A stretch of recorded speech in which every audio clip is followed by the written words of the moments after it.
متقدم لك عريس ومحتارة إذا كان مناسب ليكي أو لأ. لو عايز تعرفي إزاي تقرري تابعي معايا الفيديو للآخر.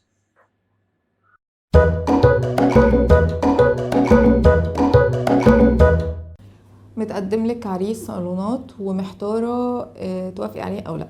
كل الناس اللي حواليكي عمالين يقولوا لك ده شخص كويس جدا، عمالين يشكروا لك فيه، وافقي عليه، وفي ضغط كبير. بس انتي كبنت خايفة توافقي وخايفة تتسرعي، لان انتي لسه مش عارفاه كويس، اول مرة تتعرفي عليه. الناس اللي حواليكي بيحكموا بس بكلام هم سمعوه، لكن هم برضو ممكن يكونوا ما تعاملوش معاه قبل كده. فانتي حاسة انه انا محتاجة اخد وقتي شوية. فبدأت اقول انا محتاجة اخد وقتي شوية، فبدأت الناس اللي حواليا تضغطني اكتر، تاخدي وقت عشان ايه؟ ده كويس، ده جاهز، ده محترم، ده بيشتغل شغلانة كويسة، ده محترم جدا، ده ما فيهوش غلطة، وكلام من ده كتير. ولكن برضو انا حاسة لسه اني مش مرتاحة، حاسة لسه انه في مشكلة او في حاجة مش مريحاني. الكلام اللي انا بقوله دوت حصل بالفعل. لقيت بنوتة بتتصل عليا عشان خاطر تاخد استشارة بخصوص الموضوع ده. قالت لي نصا كده: انا بيتقدم لي عرسان كتير جدا، وبيبقوا كويسين، وبيبقوا فيهم صفات كتير قوي كويسة، وكل اللي حواليا بيبقوا شايفينهم كويسين، بس انا ببقى مترددة وخايفة. والمرة دي بالفعل متقدم لي حد ومش عارفة اخد القرار، وعايزاكي تساعديني ازاي اخد القرار. كان ردي عليها انه علشان خاطر ناخد القرار لازم نعرف ايه سبب التردد اصلا. ليه بنكون مترددين في قرارات في حياتنا بشكل عام؟ دايما التردد بيجي لما ببقى بعمل حساب الناس اللي حواليا في القرار اللي انا هاخده. بمعنى، انا لو انا هاخد قرار من نفسي انا، بحساباتي انا، برأيي انا، هتبقى حساباتي واضحة واللي انا عاوزاه واضح، فهاخد القرار بحرية. يا اما علشان 1 2 3 كويس بالنسبة لي، يا اما لا علشان 1 2 3 وحش بالنسبة لي. لكن الشخص المتردد هو شخص بيبقى حاطط في دماغه رأي الناس، بيبقى مشغول بكلامهم.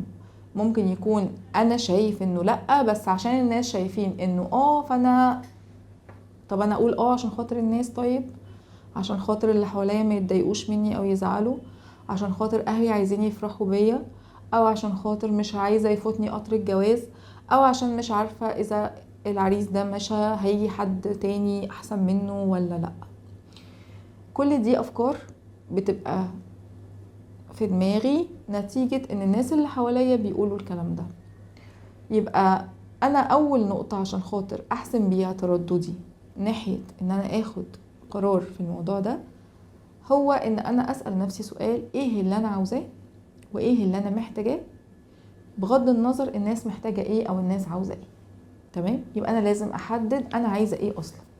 انا عايزة ايه بقى في شريك حياتي؟ تجيبي بقى ورقة وقلم وتقعدي تكتبي كده: انا ايه مواصفات شريك حياتي؟ شكله عامل ازاي؟ هو كشخص شخصيته عاملة ازاي؟ آه درجة التفاهم مثلا ما بيننا عاملة ازاي؟ الكاريزما بتاعته، حتى كمان شكلا، يعني طوله، عرضه، بالنسبة لي ايه المناسب.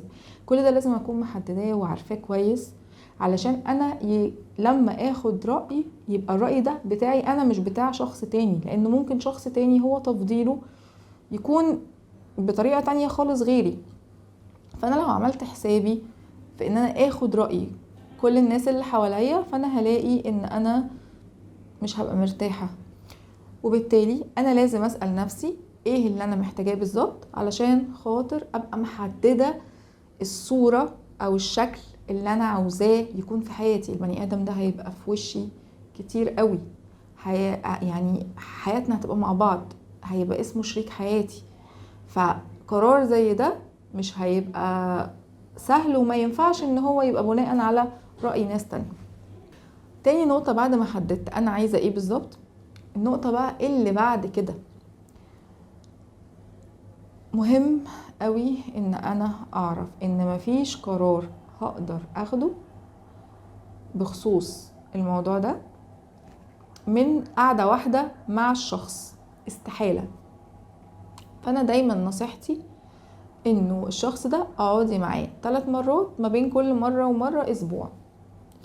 هتقعدي معاه ال3 مرات دولت علشان خاطر كل ما يبقى فيه كلام اكتر، كل ما يبان هل في توافق في الكلام، هل في تناغم، هل فاهمين بعض.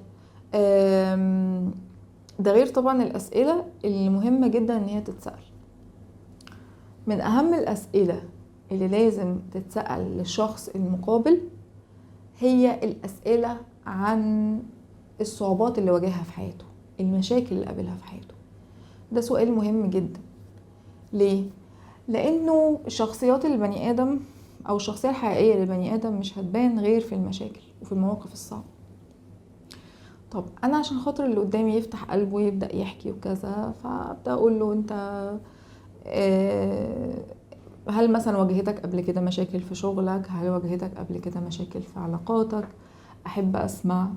فتبدأي تسمعي منه المشاكل اللي كانت بتواجهه واتعامل معاها ازاي. طيب ايه بقى العلامات الخطر اللي تخلينا اثناء ما الشخص ده بيحكي نعرف انه في مشكلة او في حاجة غلط؟ ان هو اثناء ما هو بيحكي وبيتكلم عن المشاكل مش بيحمل نفسه المسؤولية، بيحمل دايما الآخرين مسؤولية المشاكل بتاعته كلها. يعني بيتكلم عن المشكلة من بأن الناس هم اللي عملوا، هم اللي خلوا، هم اللي سووا. ده شخص لو حصل ما بينكم أي مشاكل بعد كده دايما هيحملك انتي مسؤولية المشكلة، مسؤولية الحاجة الغلط اللي حصلت. هيحطك دايما في موضع الاتهام. طب وهو بيحكي عن المشاكل دي قال والله انا كنت شايف الموضوع بالشكل الفلاني وبعد كده بقيت شايفه بالشكل الفلاني وقررت ان انا اشيل مسؤولية الموضوع واغير واعمل ده. ساعتها اعرفي انه ده شخص يقدر يتحمل مسؤولية المشكلات ومش هيبقى بيحملها لك طول الوقت، وهيحاول دايما ان هو يبقى بيأدي دوره ناحية المشكلة عشان خاطر تتحل.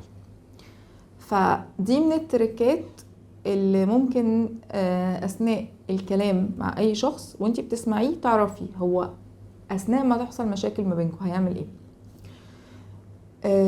لما تقوليه كلمني عن أصحابك، الناس اللي انت قابلتهم في حياتك، لو لقيتيه بيتكلم انه كل الناس وحشين وكل الناس خاينين وكل الناس كانوا وحشين معاه ومفيش اي حد كويس خالص، اقلقي.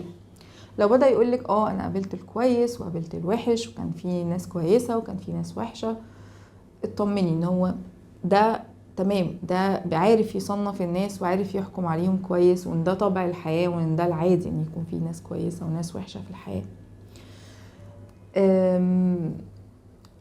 هل هو شخص طموح او لا؟ لان مهم قوي ان الراجل يكون شخصية طموحة عندها اهداف للمستقبل وعندها تصور ورؤية للمستقبل. اقلقي قوي من الشخص اللي ما عندوش اهداف في حياته، كل هدف في الحياة ان يكون عنده وظيفة بيقبض منها ويفضل رايح جاي على الشغل وخلاص ويبقى ده كل هدف في الحياة.